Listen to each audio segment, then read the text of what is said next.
చలికాలంలో వెచ్చగా ఉంటుందా ఎండను చూస్తే చలి వేస్తుందా ఓహో,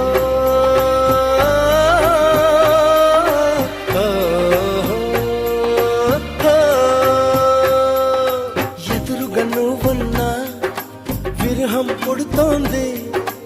ఏ నిజమైన కలగా ఉంది